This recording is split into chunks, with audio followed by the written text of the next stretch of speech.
What is going on, everybody? Welcome back to some iRacing NASCAR AI career mode here on the channel. We have a big episode coming your way here today with the COCA 600, some R&D changes coming into this weekend that you will see. Here's the old table of what the teams look like with the comparisons. Not really any change up at the front, but in the mid-tier teams, things have changed. Wood Brothers have moved forward. RFK has made a big leap as well, so that's kind of the big thing here. RFK has really made some steps in the right direction coming into this episode. A lot of rumors floating around coming into this weekend that have been developing with silly season and whatnot. You see some of the media on your screen kind of floating around, and we'll wait and see what is going to be true, what's not going to be true. I really don't know yet, so I don't know my plans yet for season 2, but what I do know for my plans is I want to finish in the top 10 here tonight in the COCA 600. That'd be a huge step in the right direction for Wood Brothers Racing and this number 21 Ford Mustang, and it all starts with, of course, a good qualifying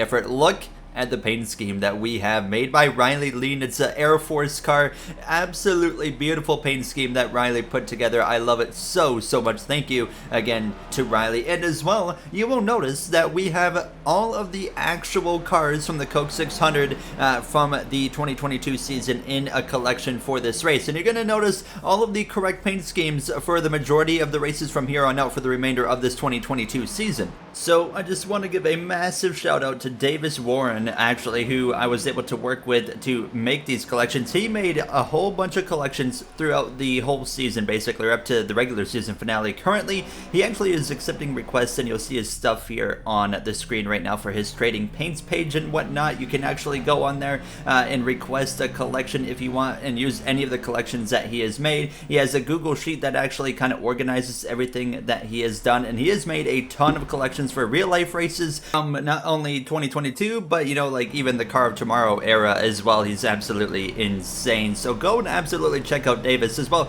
He's actually selling tickets for Richmond, Martinsville, Darlington, Chicago Street Race if you want to go to any of those next season, and as well as some more additional info for him will be listed down below in the description. Focus back in here on qualifying now as we come through down this front straightaway. It wasn't the qualifying effort that I was necessarily looking for in this number 21. We had come through to cross the line, and it was a P21 qualifying effort with Kyle Larson, Denny Hamlin, Alex Bowman, Ross Chastain, Joey Logano, the top 5. So P21, I wasn't going to complain about that too much. It wasn't like it was terrible. It was okay, whatever, you know, but obviously some work to do. I feel like the mile and a half, we found this trend lately where we have a lot of understeer in the cars, so that was something I was a bit concerned about here as we were ready to get rolling here for this Coca-Cola 600. Unfortunately, we don't have actually Alan Bailey here for this one in the pre-race, so we're kind of jumping right into things with some early radio communications. Alright boys, it's been interesting, season so far, but a long race tonight. Let's keep our mind focused, and no reason we can't get a top 10 here.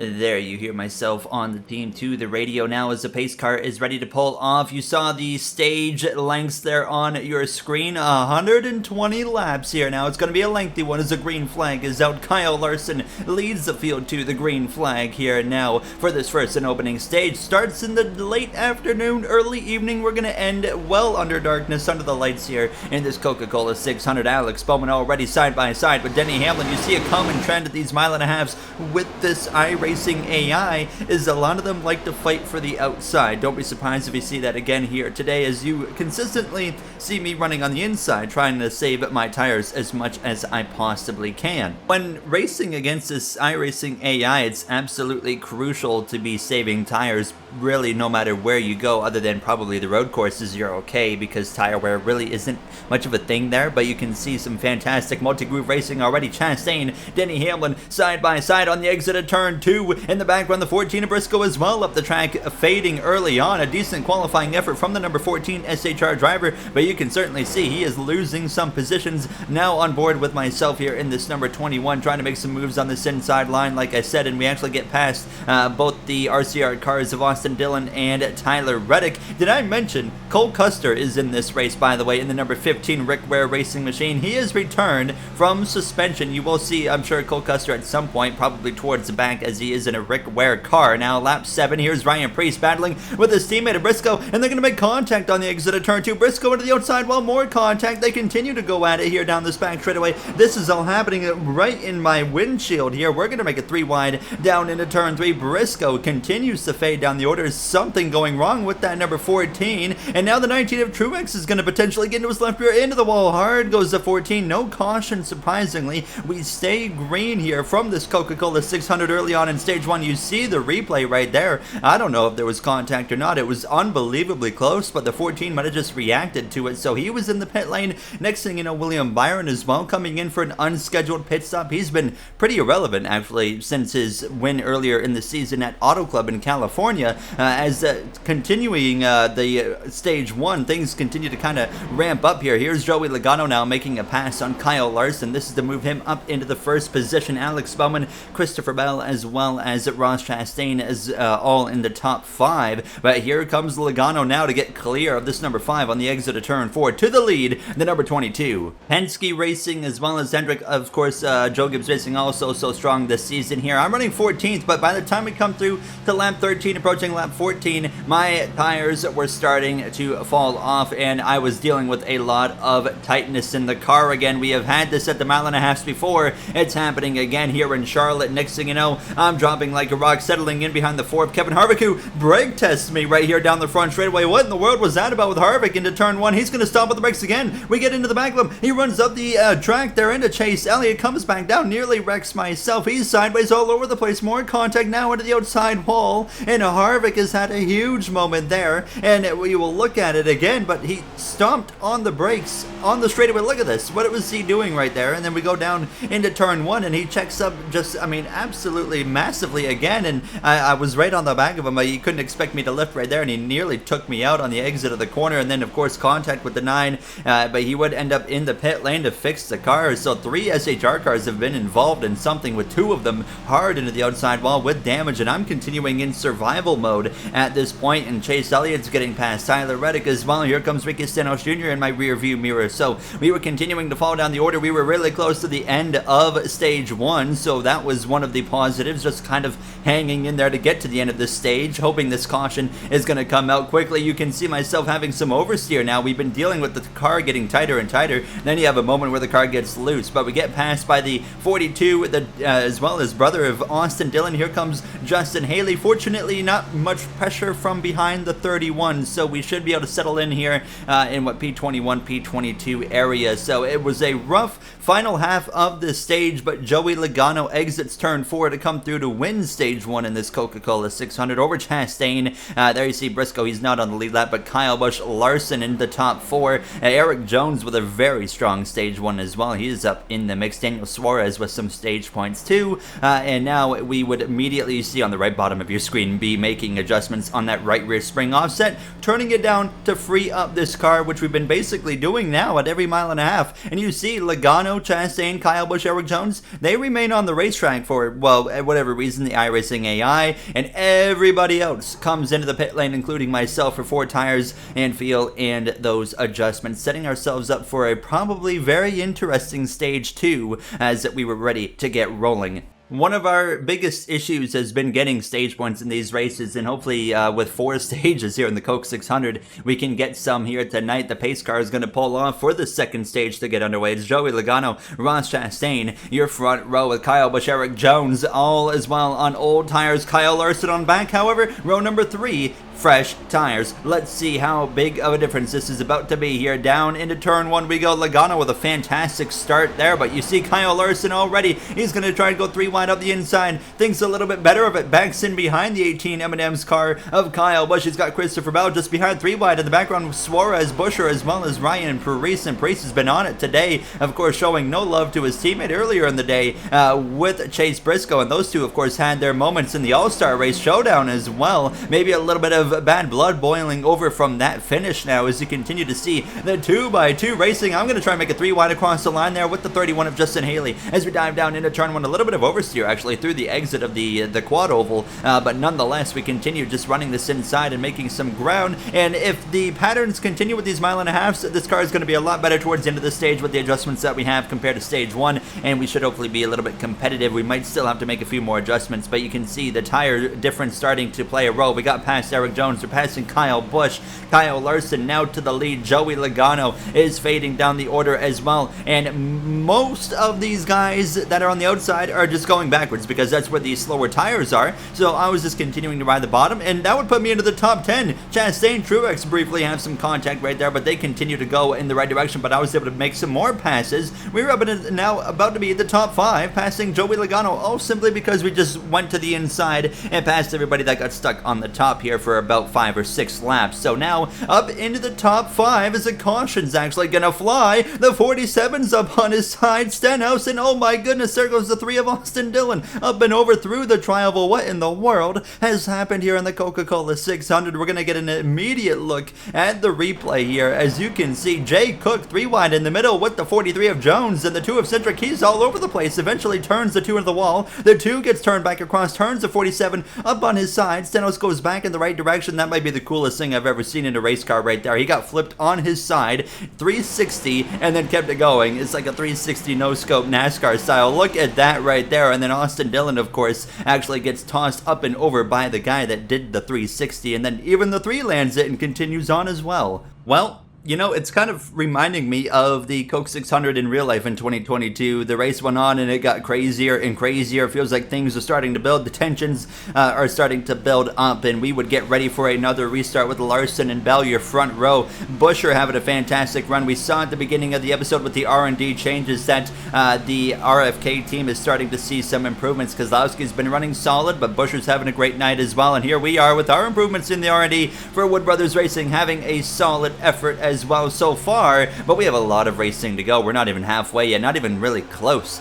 to halfway. We're side by side here with the 17 and the 41 as we head down into turn 3, and you see, of course, now getting darker and darker out here. Not really going to change the handling of the track. Dynamic track's not really a thing anymore in iRacing and whatnot, so you're going to see, of course, as the sun falls, it doesn't really change anything now other than, I don't even know, will we go a little bit faster? I have no idea, but Kyle Larson, Bell, everybody actually, for that matter, around me, all on the outside. So I end up giving way to Denny Hamlin and settling in P6 behind that FedEx Toyota Camry. Hamlin, of course, the real life winner. A little bit later on, though, in stage 2, Martin Truex Jr. has now run me down on the exit of turn 2. He's going to pass me. So once again, you know, those adjustments, they helped, but I definitely didn't go as far as I needed to, and I was really starting to struggle again with the understeer in this car late in this stage, and you can see how much time I lost. I backed right up to the 8 of Tyler Reddick, who's going to cruise by on the inside, and next thing you know, I had Chastain on my rear bumper, so I knew immediately going into stage 3 of 4, I would need to make even more adjustments and try to get this car a little bit further to get this thing to be, of course, more oversteery, and therefore, hopefully, I'm not going to grind the tires off the thing trying to get it to rotate through a corner. So you can see we're not even probably going to get stage points at this point because we dropped down to P12, fighting with Daniel Suarez as 13th. Bowman goes through 14th, 15th, Kyle Busch, Ty Dillon, they're all coming through. I can't turn this car, and there's a car spinning in the infield right there. It's the 17 of Chris Buescher. The caution is going to fly late in the stage, only a few laps to go. Lap 55, keep in mind,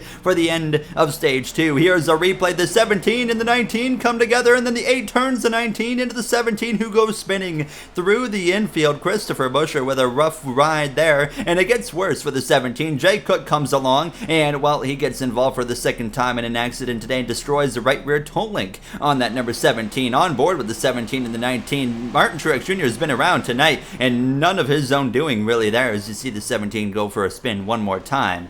So this would present a very unique scenario. Everybody pits, but the stage is not over. The stage is going to end under yellow, but Bubba Wallace is going to remain on the racetrack and win stage number 2 in that McDonald's 23. That'll be his second stage win of the season. If he makes the playoffs, of course, 2 extra playoff points. And basically, second on back through 10th would be the order for the second stage, and they all came in to the pit. So Bubba Wallace stayed out, and there you see literally the order for stage 2's ending right there in front of us with the top 10, the 10th driver, by the way, being BJ McLeod as stage 3 now gets underway. continuing to get crazy here on the Coke 600, and a great start for Bubba Wallace in that number 23. We're crashing on the restart into turn 1, the number 1 of Chastain, a huge accident here. Bowman, the 15 of Custer, in his re-debut in the NASCAR Cup Series, involved a bunch of cars, including myself, taken out here on the restart. What has just happened here in the Coke 600? This is a junkyard. The 45, the 34, you see what happened here, and the 78 hooked it left. So something really weird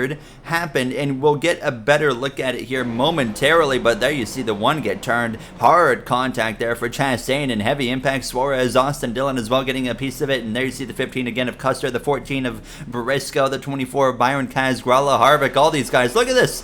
What was that? The AI, every car on the restart yeeted to the left, and I had no chance of surviving that. They literally, as you can see the onboard right there, they all just bolt to the left for whatever reason. One of the weirdest things I've seen on a restart in iRacing so far, and I was just simply along for the ride. So yeah, I crashed again, but at least this time it wasn't of my own doing.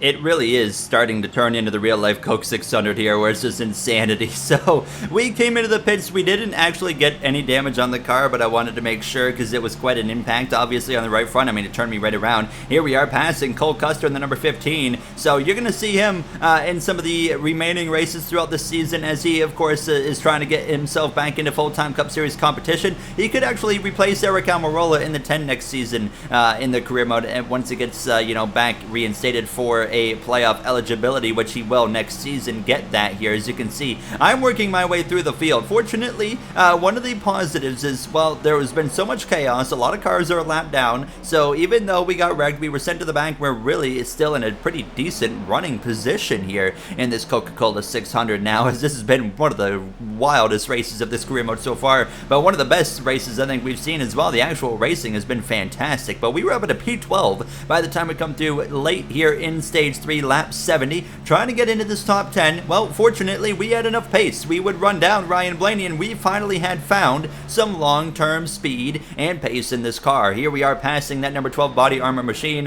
What a beautiful paint scheme. I'm so glad we have all these paint schemes now. Thank you once again to Davis. Absolutely awesome what he was able to do. As a caution is going to fly again late in the stage here. What has happened this time in stage 3? It's actually going to be Denny Hamlin, who's had a big issue, a big moment, and it was contact with Tyler Reddick on the exit of turn 4, put Hamlin into the wall. You see him off the pace immediately. Hamlin would then be in the middle of the track, get hit by the 43, the 3, the 9, everybody's piling in again, the 14, the 6, and then he decides he's going to stop in front of Daniel Suarez, and the caution would fly again. What is going on here in Charlotte? Everybody comes into the pit lane here, including myself, for 4 tires, and this would set us up for a pretty late stage restart with Kyle Larson still out in front. Larson has been very strong. He was, of course, the winner last season in 2021 of the Coke 600 and was so strong in 2022. Should have won that if Chase Briscoe didn't try a move that was never going to work. However, we have seen history repeat itself. When Chase Briscoe is fighting for a win, he will always try a move that isn't going to work, and then he wrecks himself doing it and then screws up everything at the end of the race. So it's happened like 3 times now as we continue to move our way forward. Kyle Larson's cruising away. I'm drag racing here down the back straightaway with the 8 of Tyler Reddick. He's been moving forward. He started pretty rough compared to myself as well. Both of us had, subpar qualifying efforts. Both of us turning a wild night into a good night here. Here we are now up the inside of the 20. Look who's up here with Ryan Preece. It's the 31 of Justin Haley, who's had a miserable season. Kaulig hasn't had the pace we expected. We expect to see AJ Allmendinger maybe at some third car for Kaulig at some point this season, but never say never. Who knows what's going on there with Kaulig, but he could maybe put some results for that team because Jay Cook as well has struggled a lot. But we were P3 here in the stage. Unfortunately, a bit of a moment there. I got loose, clipped the outside wall, so I couldn't really fight for second in the stage, so we would just kind of cruise to the end here of stage 3. Kyle Larson again out in front over the 41 of Ryan Preece. I am keeping an eye on Ryan Preece every week because he is so strong right now for SHR. He's come into that car and has been consistently the best driver in that car as we would come through to crossed the line to finish P3 in Stage 3. Very, very happy with that. You see the rest of the top 10 crossing the line as well. And then, very interestingly, a bunch of cars decide to stay out for the final stage. So I come in, I lead the field into the pit lane, and not a whole lot of cars pit in our vicinity, but a lot of cars behind us still did come in. So that would put us in P11 for the restart for the 4th and final stage here in this Coca-Cola 600. It has been a wild night, and now we got one more stage to determine. 31 laps, by the way, here now, as I was trying to be very careful on the restarts at this point to not get hooked because of a car yeeting left and then send me into the infield, and thankfully we never hit anything on that restart after we got spun around. But look at the momentum, look at the speed, a little bit loose though on the exit of turn 2. The car is certainly freed up compared to what it was earlier, can confirm, but nonetheless, down into turn 3, we have still gained some track position. Harvick battling with Kyle Busch behind us. Kyle Larson's already long gone. Although we have fresher tires, it's only by about 7 or 8 laps, so it's not a huge difference, but it's enough of a difference where we can make a difference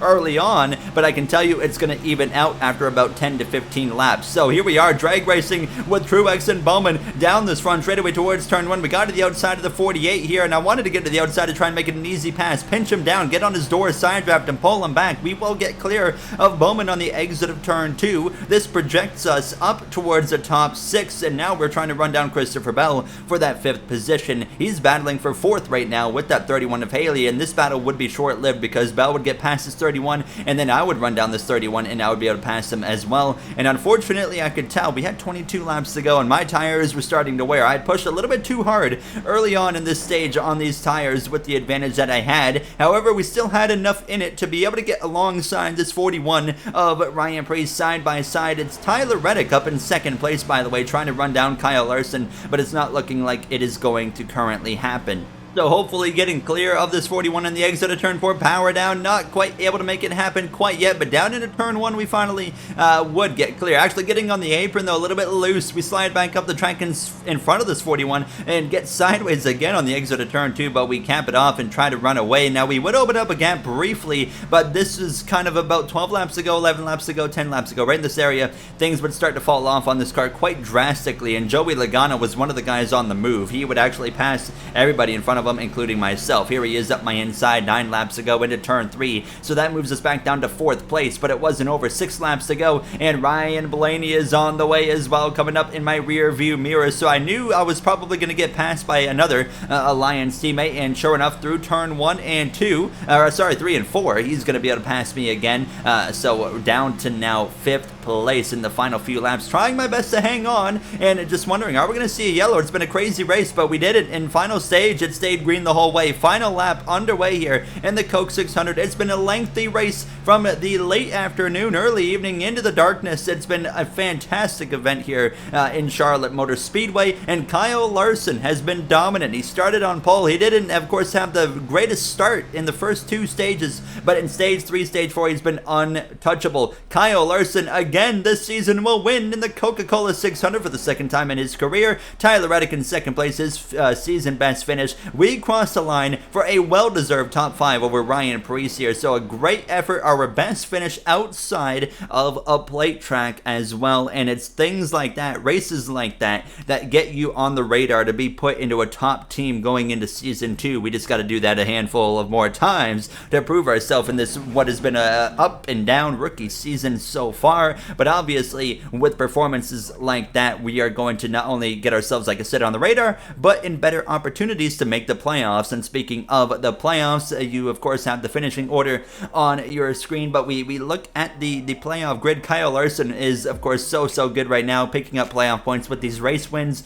but we are continuing to climb the ladder and just be consistently inside the playoff area, in the bubble area, and hopefully we can of course keep ourselves above the cut line and then just kind of run away with that and just stay in a consistent just running in the top 15, top 10, to where we don't really have to worry anymore. But nonetheless, if you guys enjoyed, you know what to do. No flights out from Charlotte. We're staying in Charlotte until we head to Gateway, so no flight scene here to end this episode, but I will see you guys in the next one where we head to Gateway or Worldwide Technology Raceway. Have a great day, everybody.